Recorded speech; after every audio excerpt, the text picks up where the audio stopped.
So, ngayong araw ay magbo-view kami ng isang resort na nakita natin sa Facebook. Pero syempre dahil mahirap kasi ngayon basta-basta na lang magbayad sa Facebook. Kaya sabi ko sa kapatid kong lalaki, samahan niya kaming puntahan itong resort na to. At syempre pag nagyaya ako, syempre nagpapalibre ako nun. Charing! Ayun, so ang dami-dami ngayon namin sa sasakyan at ngayon nga papunta na kami doon sa pupuntahan namin na resort at dito ngayon sa gitna ng kabundukan na 2 oras nga pala ang biyahe nito galing doon sa amin plus 2 oras na naligaw, so bali 4 na oras. So ayan, kasi nga medyo hindi updated ang pin location or ano, so naligaw kami tapos puro dead end yung napuntahan namin. Pero syempre bago yan, ito muna ang aking outfit. So yan yung ating outfit for today. Kasi nga syempre baka maglakad tayo doon kaya nagsapatos ako. So favorite ko yung sapatos ko na pink kaya hindi yan mapapalitan hanggang hindi yan masira. Kasi nga syempre alam nyo na medyo kuripot talaga ako pagdating sa sarili ko. So ayun, magpupunta na tayo doon ngayon at parating na sila dito sa bahay.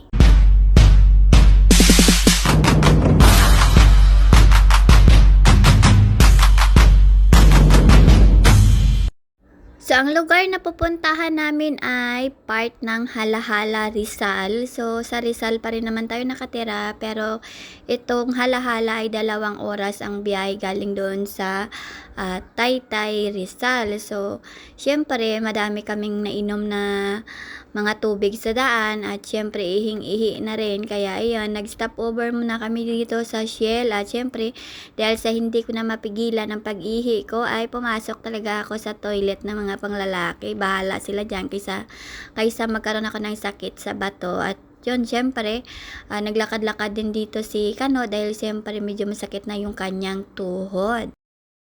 So, nagbiyahe kami ng 8:30 ng umaga or 8:30. Tapos, syempre, may dinaanan kami kasi nga, syempre, para may baon kami ba, may mga hinigihigop-higop kami na habang nasa biyahe kami. Hindi siya matraffic, no? Hindi siya matraffic. Medyo mainit lang talaga ngayon at syempre kapag mainit ngayon tapos nagsisiksikan kayo dito sa likod kasi nga syempre may 2 mataba, may 2 mapayat. So ayan, buti nagkasya pa rin kami.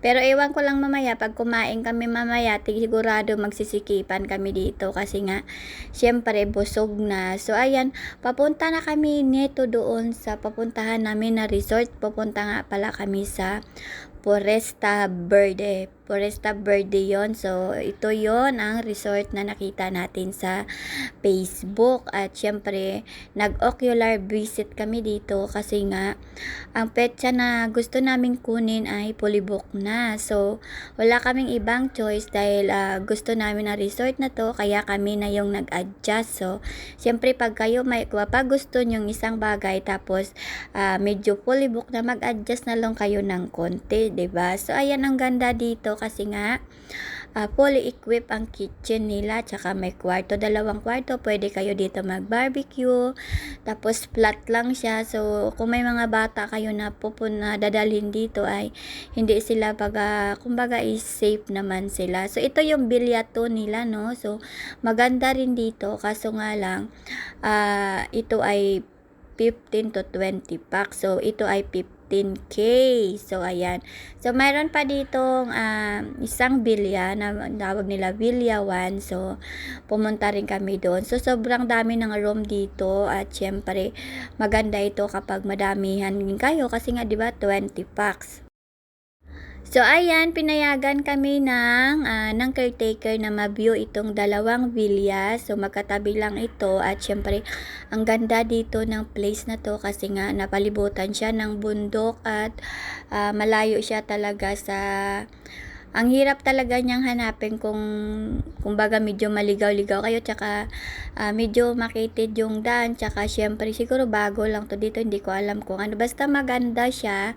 At nang pagpunta nga namin dito ay mayroon pang naka-check-in at palabas pa lang. So pag nag-check-in nga pala kayo dito is 2 PM, tapos ang check-out nyo is 11 PM kapag kukunin nyo yung 22 hours. So, ito yung kanyang labas at ang ganda, 'di ba? Kaya nga nang una ko pa lang to nakita, nagustuhan ko talaga siya. Kaso lang, medyo malayo at kapag pupunta kayo dito para i-ocular visit, kailangan nyo talaga ng sasakyan kasi nga, ayan, mas maganda kasi na makita nyo muna yung area bago kayo magbayad kasi alam nyo naman, hindi natin sa nila lahat ang daming scam ngayon, lalo na't alam nilang pa summer, yung iba ginagamit lang yung mga picture ng mga may-ari ng mga swimming pool, tapos ayun, nakaka-scam na sila. So ayan, so dito ang ginawa namin ay binisita muna namin and then nagbayad kami through GCash at syempre ayaw naman nila tumanggas dito ng cash dahil nga lahat daw ng transaction na sa page nila, kaya ayun. So dito yung napili namin kasi nga medyo malaki ang space, tapos mayroon pa silang tree house, ito yung kanilang bilyawan at ito ay good for 15 packs. So 15 lang naman talaga kami kasi hindi pa naman kami dumami.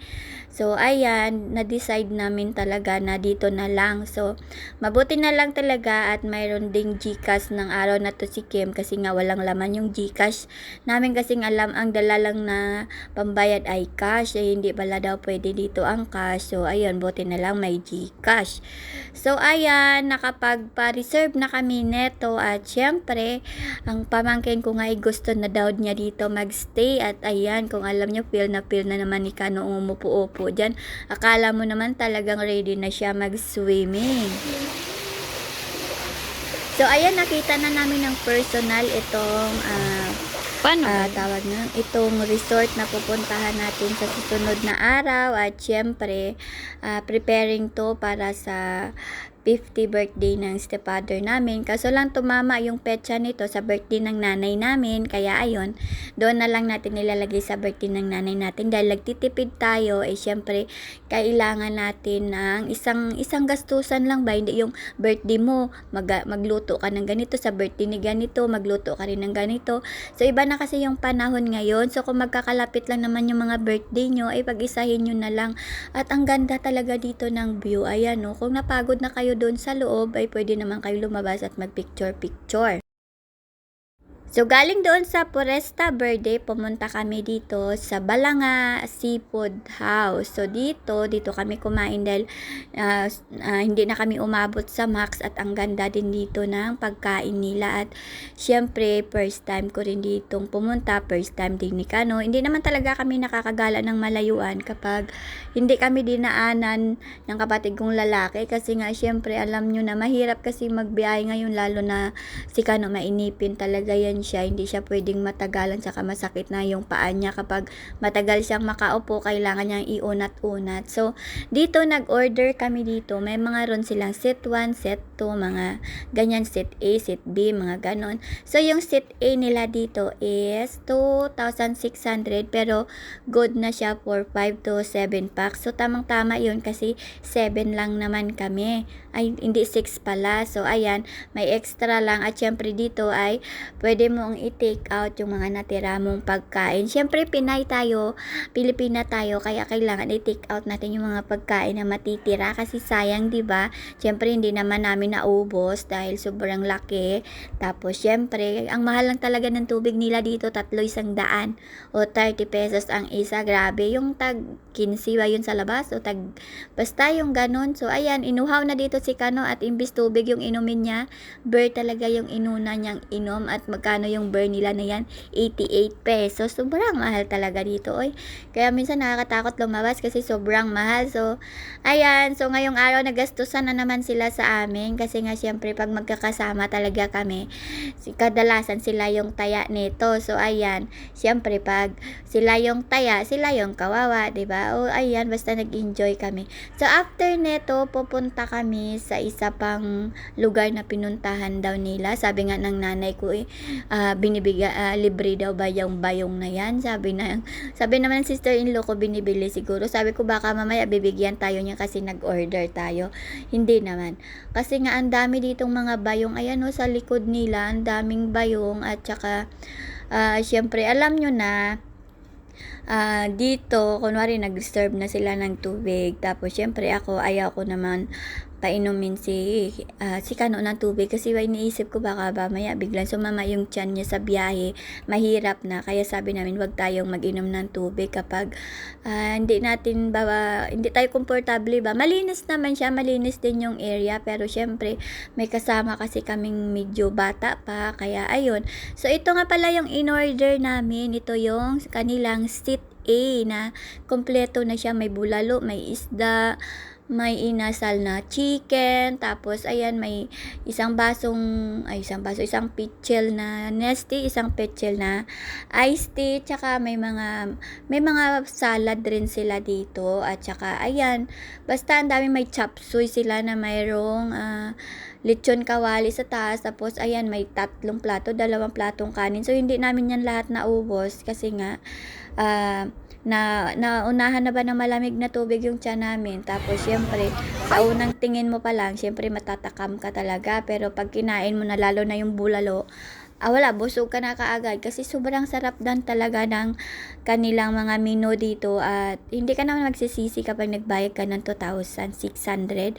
Pero syempre dalhin natin yung tira. Ako talaga ang tagadala ng mga tira kasi sabi ko nga, oy, perfect to kasi nang pagpasok ko may nakita akong kumakain, tapos nakita ko binalot yung mga natira nila. O siyempre, 'di ba? Ako yung taga-sharo ng mga dala namin. At siyempre, mayroon silang isang pitchel din na iced tea. Ang sarap din ng pagtimpla nila dito ng iced tea. Pero siyempre, pinilhan ko pa rin ng bottled water to si Kano kasi baka mamaya biglang mag-alboroto yung tiyan niya sa biyahe. Mas mahirap 'yun. Kaya ayan, sobrang sarap talaga ng pagkain dito. First time ko talaga makapunta dito. Kaso lang, hindi ako maka-enjoy kasi nga wala akong ngipin. So, yun, tinatawanan nga ako ng pamangkin ko kasi nga, pag mumingiti ako, puro gilagid yung nakikita niya. Super sarap talaga. Minsan talaga nai-stress talaga ako pag nakakita ako ng pagkain na masarap. Tapos hindi ko makakain kasi nga, hindi pa nga dumating yung ating ngipin na in-order natin sa Shopee.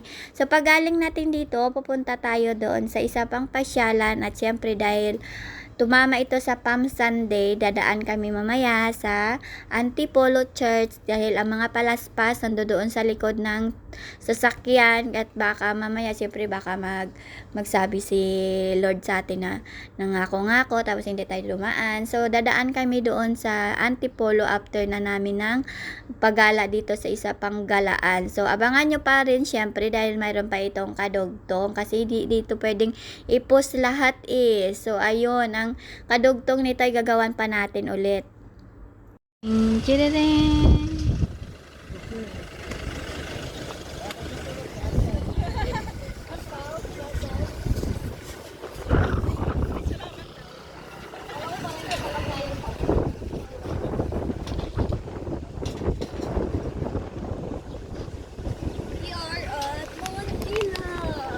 We are at Mangantila. Mangantila. It means that's it. In Montekia. So, ayan, from Foresta Verde Resort. Tapos, pumunta kami doon sa Balanga Seafoods House. So, nagkumain kami doon at nagpahinga ng konti. Tapos, nagbiyahe kami dito sa Mangantila. Ito ay located sa Baras, Rizal. So, first time din namin dito ni Jerry at ni Andrea at ni Nanay. Kasi nga, last time pumunta sila dito. Kasi, nang dumaan sila sa bahay, ay tulog kami. Kaya, ayun, napadpad daw sila dito. Kaya, ngayon, ay isasama din nila kami dito. O, diba? Maganda daw dito kapag gabi kasi nga, umiilaw ito at lahat dito ay gumagamit sila dito ng solar lights, at ang sarap ng mga pagkain dito, yung kanilang iced coffee parang Starbucks. Tapos ayan, mamayang alas 5 ay magkakaroon na yan ng ilaw. At hoy, wag nyong minamalit yung lugar na to dahil ang bango-bango ng kanilang toilet dito. Daig pa yung mga restroom sa mall sa Manila. So, iba talaga kapag nasa province ka. So, itong bahay kubo ay libre lang to kapag pumunta kayo dito. Tapos, kahit ilan kayo, kahit isa lang ang mag-order sa inyo, pwede na kayo dito magpahinga dito sa bahay kubo na to. At sa bahay kubo na to is mayroong speaker dan na may mga music na naka-playlist na ang gaganda ng mga tugtog. At tapos dito So, meron sila ditong maintenance at ito yung kanilang palibot. Ayan. So, para ka talagang umuwi ng probinsya. So, sabi ko nga kay Jerry, ito yung dream house ko. Ito yung gusto ko talagang buhay. Kasi nga, pag nasa province ka, medyo tahimik. Pero dapat, syempre, may access ka rin sa internet at saka sa ilaw. Kasi, syempre, pag walang internet, alam nyo naman, boring na yung buhay ngayon pag walang internet. Kasi lahat, nasa social media na. So, ayan na, kakarating namin dito, nagpahinga muna kami at syempre, grabe ang init, diba? Pero dito, mahangin dito, kung nakikita nyo. So, ayan, pagod na si Jerry niyan, kaya natulog sa dyan, kaya bawal mag-ingay. Kaya, ayan, nagbibidyo-video muna ako dito. At syempre, pwede ka naman ditong humiga. Kaya sabi ko sa kanya, humiga na lang siya kasi nga alam ko masakit na talaga yung kanyang back pain at legs pain dahil nga sa sobrang haba ng binabiyahe namin. Sabi niya nga, nag-enjoy daw talaga siyang gumala, mag-get away. Kaso lang, ayun, medyo pag-uwi namin pagkaginabihan ay knock-out na talaga siya. So, ayan, 'di ba kung nakikita nyo, wala pang laman yung mesa namin kasi nag-uusap nga kami dito kung bibili, mag-order pa ba kasi nga kakakain lang namin doon galing sa Balanga Seafood House. Parang hindi pa natunaw yung aming kinain, pero syempre, pagpasok mo nga pala dito sa mga Antila, may nagche-check doon ng resibo sa gate nila, tapos tinatanong kayo kung ilan kayo ang pupunta, tapos syempre ibabalidate yung resibo Mamaya nyo na para kinainit pa. syempre kahit papano yun ang purpose nila, business, diba? So ganito kaganda dito at maganda daw dito, sabi ko sa inyo pag gabi, lalo na ng Christmas, pwede ka dyan mag-fishing dito kasi mayroon ditong lake sa gilid, pwede ka dyan mag-fishing. So ayan, kung nakikita nyo yung paa ko ay abot dyan sa bubong ng bahay kubo natin. So syempre nagunat-unat nga ako dyan at sobrang pagod na rin talaga ang lola nyo. Matagal kasi akong hindi nakabiyahe sa totoo lang namin. So, ayan, kung nakikita nyo, relax pa kami dyan. At syempre, may mga unan-unan din pala dito. At ayan, parang gusto na lang ng lahat dito mahiga. Pero ayan, nakikita nyo, may mga dala pa rin laptop. At ayan, si Jerry talaga hindi niya nakinaya yung pagod. At ayan, binigyan ko na lang siya ng unan at jacket. So, ayan, pumunta na nga dito ang mga service crew. Nagbigay nga sila dito ng menu at magugulat kayo ng mga menu nila dito dahil sobrang mamahal. Grabe, sabi ko nga ginto yung price dito nila kasi nga ang mga pagkain naman nila dito daw ay ang sasarap at saka mayroon din sila ditong halo-halo, may mga pizza, may pasta, para talaga kang nasa restaurant.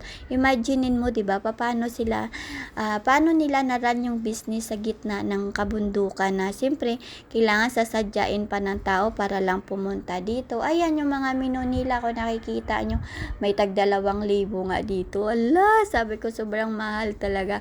Tapos yung kanila ditong beer, 86, 88 pesos, ganun. So, from Bahay Kubo, makikita nyo, itutur ko kayo ng saglit. Hindi ako lumabas nito kasi medyo pagod pa. So, ayan yung parang pinaka main area nila. So, naandyan, may mga cakes din dyan, pero hindi ka pwede mag-order sa service crew. Pumunta ka doon kasi nga yung pamangking kong makulit at mahilig sa cake, gusto niya daw mag-order ng cake, kaya kailangan pupunta pa doon sa pinag-orderan ng cake kasi bawal daw pag hindi ka doon pumunta. So first time ko kaya dito, kaya ayan, si Kim lahat ang nag-order at ang tubig nila dito ay purified, kaya safe naman kami at hindi na kami bumili ng bottled water kasi tinikman ko muna yung tubig kasi alam nyo na nag-aalala ako sa kasama ko dahil syempre alam nyo na pag medyo may edad na yung kasama nyo, isa sa mga number 1 na lagi nyong titingnan ay ang tubig kasi baga mag-alboroto yung tiyan niya sa biyahe, mahirap alam nyo na. So ayan, ininuman ko muna yung tubig at sabi ko nga purified yung kanilang tubig. So ang dami talagang pasyalan dito sa Rizal Province. Ang need mo lang para maikot mo nito ay ang sasakyan, syempre. O ipaplex ko muna sa inyo yung maitim kong kilikili na pawis na. O, diba? Syempre kasama talaga yan at Ay, sabi ko sa inyo, parang ayaw na naming umuwi dito. So, nag-uusap-usap pa nga kami kung ano oras kami aalis dito dahil after nito, dadaan kami sa simbahan ng Antipolo. Kung nasabi ko na kanina sa first video, may dala-dala kaming mga palaspas dahil syempre nga araw ng palaspas ngayon at kailangan maidaan namin yan sa simbahan ng Antipolo o kahit saang simbahan. Kaso lang wala naman natang malapit na simbahan dito kaya sa Antipolo na lang. So yan, magtitingin-tingin tayo dito ng menu. Ako kasi busog pa ako. Sabi ko nga kay Kim, hindi na lang ako mag-order. Kasi busog pa talaga ako. Kapag nakita nyo talaga tong presyo na to, mabubusog talaga kayo kaagad. Kasi siyempre nakakapaso. Pero siyempre masasarap. At nag-order nga sila dito. Ano ba yung mga pinag-order nila dito? Mudyos. Mag-order din sila ng pizza. Tapos may halo-halo. Tapos ayun. At hindi na naman maubos kasi syempre busog na naman tayo. Busog pa nga talaga. Alam nyo ba, gustong gusto ko kumain.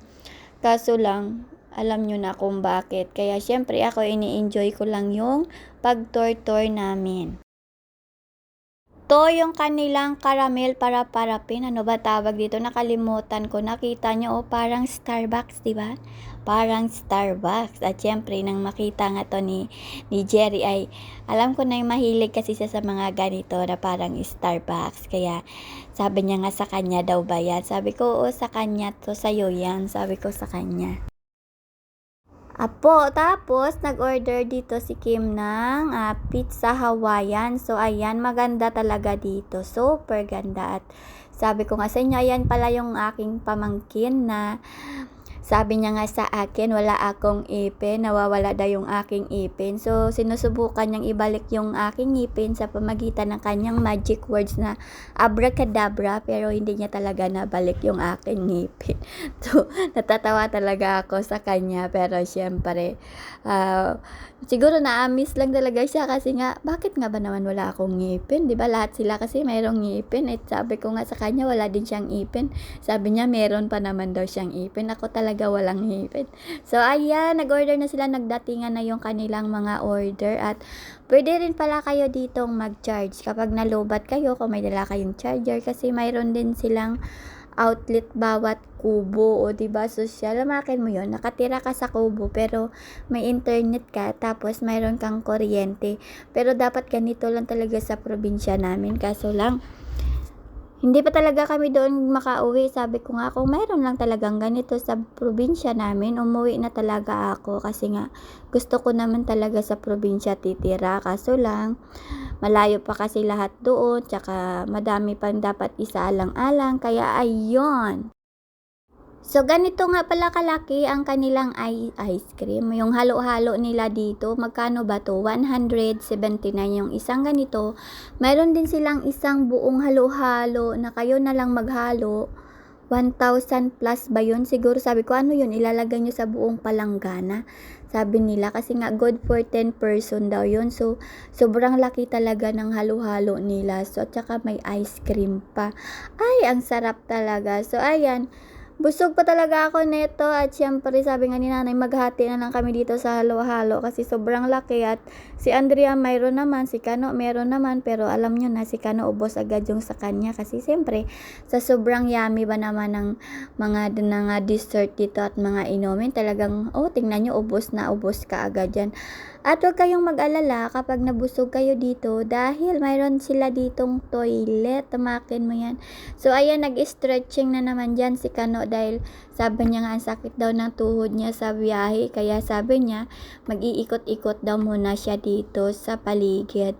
Maganda dito, alam nyo ba kung bakit? Safe naman dito, madami ding mga turistang pumupunta dito at akalain mo yun. Parang iniisip mo paano nila to nagawa dahil napalibutan to ng water ng Laguna Lake. At syempre, sobra talagang sadyain ang lugar na to kasi nga kumbaga kung hindi ka pa dito makakapunta kapag wala kang wheels, hindi ka alam kung magkano kasi may mga pumupunta dito na parang mga malalaking tricycle, ano ba tawag nila dyan? So, ganyan. So, malapad ang kanilang parking area dito pero pagkahaponan ay na-full din ito, napuno din ba? So, mayroon ditong isang part ng sa mga tila na parang malaking bahay siya na sinauna. Kumbaga, parang alam niyo yun sa mga panahon ng Spanish. Mayroon dito, tapos parang may birthday celebrants dyan sa loob. Tapos, ayan o, yung ganitong bahay, ayan, may nagbe-birthday dyan sa loob. Tapos, kinakantahan sila ng mga cross. So, ang ganda, di ba? Makin mo yun. So, grabe ang concept ng paggawa ng mga tila. So, Domanol, di ba? Siyempre, bago lang ako dito. Bago lang kaya. Pag pumupunta ako talaga sa isang lugar, kasama to sa mga memories natin. So, kukuhaan ko talaga ng video, lalo na pag mga first time ako dito nagdayo. Tapos, siyempre, hindi ko naman alam kung kailan kami dito ulit makakabalik. Dahil, siyempre, lahat is busy. Lahat ay halos wala ng oras kasi 'di ba 6 days a work ang isang week, tapos may isang araw ka lang na day off. Syempre ang isang araw mo dami mo pang gagawin noon, maglilinis ng bahay, maglalaba, so parang wala ng oras. Kaya minsan siguro mga after 2 years saka kami nakagala ng Ikano, kasi last year nang gumala kami, parang nakita ko sa memories namin is 3 years na yun, pero doon naman yun sa kabila. Ito dito naman banda to sa kabila. So kung babalik kayo ng Antipolo is parang bandang kaliwa siya, ganun. Hindi ko to memorize. So ayan, sobrang pagod na talaga si Lolo Jerry nyo, kaya natulog na siya dyan at hindi niya nga alam kung saan siya magpoposisyon. Kasi sa likod niya may naka-charge dyan na laptop dahil na low bat. So, ayan, sobrang antok na talaga yung Lolo Jerry natin. So, ayan siya, oh. So, ayan, pag napagod na naman siya is mag-ikot-ikot na naman siya. It's a nice place daw. So, ayan, malapit na kami nito mapaalis na kami nito at syempre pupunta kami doon sa kabila at ayan. So, bago tayo lumipat ng venue, kukuhaan muna natin. Sayang hindi namin naabutan yung sunset kasi kailangan namin magbiyahe papunta ng simbahan dahil iniisip namin baka mamaya sobrang traffic. At syempre, kalain mo yun kasi nga linggo ngayon at araw ng palaspas, matik talagang traffic, lalo na kapag sa simbahan ng Antipolo. So, ayan, sinusundo na kami ng kapatid ko dahil aalis na nga kami dahil siyempre, sigurado pa sa sure na matatraffic na naman kami. Pero bago kami umalis, picture muna kami dito sa bilog na to na may ilaw-ilaw. So, ayan, kala mo Pasko, diba? So, ayan, hindi nga kami nagkamali dahil sobrang traffic na papunta na doon sa simbahan ng Antipolo. Amakin mo yung sinasabi ng Waze na 5 minutes lang, ay inabot kami ng 30 minutes or mahigit pa dahil mayroon diyang nagka-clamping, mayroon diyang natumba ng motor, tapos nagbangon, tapos natumba siya ulit. So, buti lang naka-helmet siya. So, ganito nga pala yung sitwasyon ng kalsada kapag palaspas. So, matagal po akong hindi nakapagpalaspas dahil syempre, 'di ba, nag-pandemic, kung kailan lang naman ulit nag-open yung mga palaspas na to, last year lang, pero sobrang crowded na. So, ngayon, palapit na kami nito doon sa parkingan at hindi ka dito makakagalaw. So, ang dami mong pwedeng mabili dito sa Antipolo, no? May mga suman, mga nuts, pero syempre, dito na part nga is palabas na ito sila, patapos na yata yung misa. Kami naman is papasok pa lang para sa panghuling misa kasi dumating kami dito alas 8 na ng gabi. Amakin nyo yun, alas 8 ng gabi, tapos umalis kami kanina alas 8. So 12 hours kami na sa labas sa galaan. So amakin nyo talaga yan. At sabi nga ni Jerry, ano bang meron? Sabi ko, Palm Sunday dito sa Pinas, tapos pag sa ibang mga religion naman is Memorial Day, parang ganun ba? Kapag mga ibang religion, alam nyo na kung anong mga religion ang si-celebrate ng Memorial Day. So dito naman is Palaspas or Palm Sunday.